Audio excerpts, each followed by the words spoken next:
Hello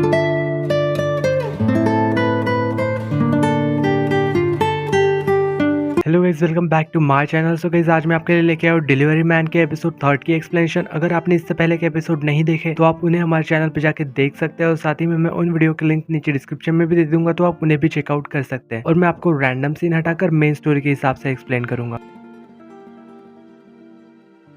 तो episode 3 की starting में हमें यहाँ पे दिखाया जाता है कि यंगमिन अपनी मॉम का हेयर बैंड ना जून के हाथ में देख के ना काफी सरप्राइज हो गया था। वो यहाँ पे जून से इसके बारे में पूछता है, लेकिन यहाँ बेचारी को तो इसके बारे में कुछ भी याद नहीं। और जब यहाँ पे पीछे से उसे सुयोन आवाज देती है तो यंगमिन ना यहाँ अभी के लिए इस बात को भूल के सुयोंग को उसे घर तक छोड़ने चला जाता है। यहाँ सुयोंग उसे थैंक यू कह के अपनी अपार्टमेंट की ओर जाने लगती है, और साथ ही में उसके पीछे पीछे उसका हस्बैंड भी जा रहा था। और यहाँ वो देखते हैं कि घर का डोर ना पहले से ही खुला हुआ था, और इधर यंगमिन को यहाँ टैक्सी में ना सुयोंग की पर्स मिलती है जिसमें कि बैंक के पासबुक थे। तभी यहाँ पे किमजुल वहां से चिल्लाते हुए आता है, और वो यहाँ ना यंगमिन को अपने साथ अंदर लेके चला जाता है। असल में वो फ्रॉड लेडी और उसका हस्बैंड ना धोखे से अंदर घुस गए थे उसके घर के, और यहाँ पे वो दोनों सुयोंग को चाकू दिखा के डरा धमका के उससे ना उसकी बैंक पासबुक मांग रहे थे, जिसमें कि किमजुल की रियल मदर ने अपने बेटे के लिए वो पैसे रखे हुए हैं। यहाँ पे वो आता है तो वो देखता है कि यहाँ डोर लॉक था, इसलिए ना यंगमिन अंदर नहीं जा पा रहा था। भले ही यहाँ पे जियून और गिमजुल ना अंदर घुस गए थे क्योंकि वो घोस्ट थे, लेकिन वो फिर भी यहाँ पे कुछ कर नहीं पा रहे थे। यहाँ पे सुयोंग उन दोनों को मना कर रहे थे कि वो पैसे मेरे पास नहीं है, और साथ में वो पासबुक भी मुझसे खो गया है, लेकिन ये दोनों यहाँ पे उसकी बात तो मान ही नहीं रहे थे। वो यहाँ पे सुयोंग को काफी ज्यादा डरा रहे थे और उसे मारने के लिए आगे भी बढ़ते, लेकिन यहाँ युनजू भी ना काफी ज्यादा ट्राई कर रहा था उस डोर को लॉक को तोड़ने के लिए, पर वो घोस्ट है इसलिए वो कुछ टच नहीं कर पा रहा था। पर यहाँ कुछ ऐसा हो जाता है कि यहाँ उसके हाथ से ना वो लॉक अचानक से टूट जाता है, क्योंकि यहाँ उसका विलिंग पावर ना बहुत ज्यादा स्ट्रॉन्ग था, क्योंकि वो अपने बेबी को बचाना चाहता था। फिर यहाँ पे यंगमिन अंदर आता है और उन दोनों को ना सबक सिखाता है। फिर कुछ देर बाद यहाँ पे पुलिस भी आ जाती है और उन दोनों को ना पकड़ के अपने साथ ले जाती है। और इतना सब कुछ होने के बाद भी ना यहाँ पे यंगमिन ना अपने आप को रोक नहीं पा रहा था, और यहाँ जेउन भी उस सुयोंग को कह रहे थे कि तुम्हें भी ना सच कह देना चाहिए अब। तो यहाँ पे इसलिए ना वो यहाँ उसे सब कुछ सच बता देता है। तो वो यहाँ पे उसे कुछ बातें बताता है जो कि उन हस्बैंड वाइफ को ही पता थी, और ये सब ना सुयोंग यंगमिन से सुन के काफी ज्यादा इमोशनल हो जाती है। तो इस वजह से ना यहाँ पे गिमजन के सारी विश फुलफिल हो गई थी, और वो यहाँ पे खुशी खुशी ना वहां से चला जाता है। फिर नेक्स्ट सीन में हमें दिखाया जाता है कि ये दोनों वापस घर आ चुके थे, और यह यंगमिन ना अपनी मॉम की वही हेयर बैंड को ढूंढने की कोशिश कर रहा था। उसकी यह दादी आके उससे पूछती है कि क्या कर रहे हो। यंगमिन उसे बता रहा था कि मैं ना मेरे मॉम की हेयर बैंड ढूंढ रहा हूँ, जो कि मैंने उन्हें गिफ्ट दिया था। तभी यहाँ पे उसकी दादी उसके फोन में से उसकी मॉम की और उस हेयर बैंड की पिक्चर निकाल के उसे दिखा रही थी, और वो हेयर बैंड ना एकदम सेम टू सेम था। तो फिर यहाँ पे यंगमिन उससे पूछ रहा था कि क्या इस तरह के बैंड और भी हो सकते हैं। तो उसकी दादी कह रही थी कि शायद हो सकते हैं, लेकिन तुमने अपनी मॉम के लिए स्पेशली उस बैंड में ना JS लिखा हुआ था, और बाद में जाके तुम्हारी मॉम ने उसमें ओयन लिखा। इसका मतलब कि यस फॉर जुनसुक और YN फॉर यंगमिन। और यहाँ जून ने जो बैंड पहना हुआ था उसमें भी ये सब लिखा हुआ था। और ऐसे ही यहाँ पे फोटो देखते हुए उसे ना उसकी मॉम के फोन में जेउन और उसकी मॉम की कुछ फोटोज दिखाई देती है, जिनने की ये फोटो ना एक साथ खिंचाई थी। तो इस बात से हमें पता चलता है कि असल में इसकी मॉम और जेउन ने एक दूसरे को पहले से ही जानते थे, और शायद बहुत क्लोज भी थे। और साथ ही में वो यहाँ पे कॉन्टेक्ट लिस्ट को दिखा के जेउन को भी पूछ रहा था क्या इसमें से किसी का भी नाम तुम्हें याद है। पर यार बेचारी जेउन को तो कुछ भी याद नहीं आ रहा था, और शायद वो बिल्कुल भी यहाँ सीरियस नहीं लग रही थी। इस वजह से ना यहाँ पे शायद यंगमिन को गुस्सा आ रहा था, और वो ये सोच रहा था कि ये घोस्ट आखिरकार मुझे ही क्यों मिली। फिर नेक्स्ट डे यहाँ पे यंगमिन को ना डिटेक्टिव ने एक्सीडेंट स्पॉट पे मिलने के लिए बुलाया था। यहाँ जियोंग और यंगमिन मिल के साथ में वहाँ चले जाते हैं, पर यहाँ मिन को ना इस जगह पे कुछ ठीक नहीं लग रहा था, क्योंकि इस जगह पे ना उसकी मॉम का एक्सीडेंट हुआ था। तो यहाँ पे फिर डिटेक्टिव ना यंगमिन को काफी सारे क्वेश्चन पूछने लग जाते हैं, जैसे कि यहाँ लग रहा था कि उसे ना यंगमिन पे ही शक हो रहा है। तो इन सब बातों से ना यहाँ पे यंगमिन को उस दिन का एक्सीडेंट वाला सीन याद आ जाता है। वो यहाँ पे फ्रस्ट्रेटेड होकर उनसे कह रहा था कि क्या आपको पता है आज ना मेरी मॉम का बर्थडे है, और तो आप मुझे अपनी ही मॉम का कातिल समझ रहे हैं। मुझ पे एक बार इल्जाम लगाने से पहले आप दोबारा सोचिए और असली कातिल को पकड़ने की कोशिश कीजिए। वो ये सब कह के ना यहाँ से गुस्से में चला जाता है। साथ में जब यहाँ पे वो डिटेक्टिव जाते टाइम ना वही कैमरा की ना कुछ फुटेज चेक करते हैं। फिर हमें नेक्स्ट सीन में यहाँ यंगमिन और जियो को साथ में दिखाया जाता है, जो कि यहाँ पे जुनसुक के मेमोरियल पे आए हुए थे। यंगमिन यहाँ इधर उधर देख रहा था इस उम्मीद में कि शायद उसे ना उसकी मॉम की घोस्ट मिल जाए, पर ऐसा यहाँ कुछ भी नहीं होता। फिर तभी हमें यहाँ दिखाया जाता है कि असल में यंगमिन के ऊपर ना कोई नजर रखे हुए था। फिर नेक्स्ट सीन में हमें यहाँ पे हॉस्पिटल में दिखाया जाता है, जहाँ पे किसी एक बच्चे का ना एक्सीडेंट हो गया था, तो उसे इमरजेंसी में यहाँ अंदर लेके आ रहे थे, पर यार डॉक्टर ना काफी कोशिशों के बाद भी उसे बचा नहीं पाते। और इधर यहाँ इन दोनों डिटेक्टिव को दिखाया जाता है जो कि यहाँ पे सीसीटीवी फुटेज को इन्वेस्टिगेट कर रहे थे। वो यहाँ ये देखना चाहते थे कि एक्सीडेंट के बाद टैक्सी को लाके यंगमिन के घर के बाहर किसने पार्क किया था। तो यहाँ वो देखते है कि एक लड़की आके ना टैक्सी के बैक साइड पे बैठती है। फिर जिनसे जिनसुक का एक्सीडेंट होता है और उसे ना हॉस्पिटल ले जाने के बाद हेलमेट पहनकर एक आदमी आकर उस टैक्सी को वहां से ले जाता है और वो लड़की असल में और कोई नहीं बल्कि जियून थी, जो कि असल में बैक साइड में बैठी हुई थी। फिर हमें यहाँ बाद में दिखाया जाता है कि इवनिंग टाइम में यंगमिन और जियून टैक्सी में बैठ के कहीं जा रहे थे, तभी वहाँ एक आदमी आके टैक्सी में बैठ जाता है और असल में वो ना यहाँ जियून को देख पा रहा था और इस बात से ना शायद ये दोनों काफी ज्यादा खुश हो रहे थे। और असल में ये आदमी ना एक रियल समन था जिसके पास के घोस्ट को देख पाने की पावर्स थी, पर फिर भी यहाँ पे वो ना यंगमिन को वार्न करता है कि इस घोस्ट से ना तुम्हें दूर रहना चाहिए। वो उससे कह रहा था कि इस घोस्ट की वजह से ना तुम्हारा धंधा बिल्कुल ही कम हो गया है, कोई भी पैसेंजर तुम्हारी टैक्सी में भी नहीं बैठना चाहता। और ये बातें ना सारी ही सच थी। वो यहाँ पे उसे एक पेपर निकाल के देता है जिसमें कि कोई स्पेल लिखा हुआ था। वो यहाँ पे उसे हाथ में लेके ना जियून की तरफ बढ़ रहा था और शायद इससे ना जियून को तकलीफ हो रही थी। वो यहाँ पे यंगमिन से मदद करने के लिए कह रही थी, पर यंगमिन नहीं चाहता था कि जियून उसकी लाइफ से चली जाए, तो वो ना यहाँ पे उस आदमी को जाके रोक लेता है। वो जाते समय भी यहाँ पे यंगमिन को वार्न करता है और वो ना यहाँ पे अपना विजिटिंग कार्ड उसे दे देता है। फिर कुछ देर बाद यंगमिन और जियून मिलके चेक करने लगते हैं कि कौन सी चीज से जियून एक्चुअली कनेक्टेड है। टैक्सी में असल में 4 चीज थे, एक था हेयर बैंड, एक कॉइन और एक फोन और एक असल में एक बुक। पहले यहाँ पे यंगमिन बुक को उठा के ना दूर लेके जाता है, पर जियून अभी भी वही खड़ी थी। फिर जब वो यहाँ पे फोन उठा के ले जाता है तो यहाँ जियून ना उसके पीछे खींची चली जा रही थी, तो वो यहाँ पे चिल्ला के कहती है कि रुक जाओ, पर यंगमिन ना फिर भी नहीं रुकता और यहाँ जियून ना खींचते हुए सीधे उससे जाके टकरा जाती है और एक्सीडेंटली ना यहाँ उनकी किस हो जाती है। ये दोनों एक दूसरे से फिर दूर चले जाते हैं और काफी ऑकवर्ड सी सिचुएशन हो गई थी। यहाँ दोनों फिर गाड़ी में तो बैठ गए थे पर फिर भी एक दूसरे की तरफ जरा भी नहीं देख रहे थे। और तो यहाँ पे कुछ देर बाद ना यंगमिन बार बार जियून के होठों को ही देखे जा रहा था। फिर कुछ देर बाद जब हमें यहाँ दिखाया जाता है कि असल में उस फोन की ना बैटरी खत्म हो गई थी और बैटरी खत्म हुई थी ना अचानक से फिर जियून गायब हो जाती है। तो ये देख के वो सोचने लगता है कि ये कहाँ चली गई अचानक से। फिर जब उसे पता चलता है कि फोन की बैटरी असल में डेड हो गई है और शायद इसीलिए ये जियून गायब हो गई हो। वो यहाँ पे एक शॉप के अंदर जाता है और ना चार्जर के लिए पूछ रहा था, तो यहाँ शॉपकीपर उसे बता रहा था कि ये ना एक बहुत ही पुराना मॉडल है, इसीलिए इसका चार्जर मिलना ना मुश्किल है। ऐसे ही करके फिर कुछ दिन बीत जाते हैं। यहाँ पे उसकी टैक्सी भी ठीक ठाक चल रही थी, पैसेंजर भी उसके टैक्सी में आके बैठ रहे थे, पर लेकिन यहाँ पे यंगमिन को तो जियून की ही याद आ रही थी। फिर जब हमें यहाँ पे नेक्स्ट सीन में जियून को दिखाया जाता है जो कि यहाँ पे ना एक सुनसान सी जगह पे थी जहाँ चारों तरफ अंधेरा ही अंधेरा था। यहाँ पे वो काफी ज्यादा डरी हुई हुई थी और वो ना यहाँ चिल्लाकर हेल्प मांग रही थी। फिर नेक्स्ट डे हमें यहाँ दिखाया जाता है कि यंगमिन और उसकी दादी ना कहीं जा रहे थे, तो यहाँ पे फिर उसकी दादी उस पुराने फोन को देख के पूछती है कि ये किसका फोन है। तो यंगमिन उसे बता रहा था कि ये ना बहुत पुराना फोन है, आप इस पे ध्यान मत दो। तो फिर यार यंगमिन ना उसके दादी को एक सिंगल क्लास के बाहर ड्रॉप कर देता है, पर यहाँ जाते वक्त ना उसकी दादी ने उसका वो पुराना फोन उठा लिया था और वो ना डस्टबिन में ले जाके उसे फेंक देती है। यंगमिन भी वहाँ उसके पास दौड़ के जाता है, पर तब तक उसकी दादी ने वो फोन फेंक दिया था। फिर जब हमें यहाँ पे नेक्स्ट सीन में उसे घर पे दिखाया जाता है, वो यहाँ पे कुछ सोच रहा था कि क्या मुझे जियून को वापस लाना चाहिए। तो यहाँ नेक्स्ट डे जब वो उसी रिसाइकल बिन के पास जाता है और वो ना यहाँ पे उसका लॉकर खुलवा देता है और वहीं से वो अपने फोन को बाहर निकाल देता है। वो फिर उस फोन को ठीक करने के लिए ना काफी सारे शॉप में जाके पूछता है और यहाँ बहुत जगह पूछने के बाद ना आखिरकार उसे चार्जर मिल ही गया था और फिर वो फोन को चार्ज कर लेता है। और दूसरी तरफ हमें यहाँ पे जियून को दिखाया जाता है जो कि यहाँ अकेले अंधेरे में लेटी हुई थी कि तभी अचानक से वो वहां से गायब हो जाती है और इधर अचानक से यंगमिन के गोद में आ जाती है। वो जैसे ही यहाँ पे अपनी आंख खोल के देखती है तो उसके सामने यंगमिन था और उसे यहाँ देख के ना काफी ज्यादा खुशी हो रही थी। वो दोनों यहाँ पे एक दूसरे को ऐसे ही प्यार से देखे जा रहे थे और इसी सीन के साथ यहाँ एपिसोड 3 की एंडिंग होती है। और वीडियो अच्छी लगी हो तो लाइक द वीडियो और चैनल को सब्सक्राइब करना ना भूलिएगा। तो चलिए मिलते हैं नेक्स्ट वीडियो में, तब तक के लिए बाय बाय।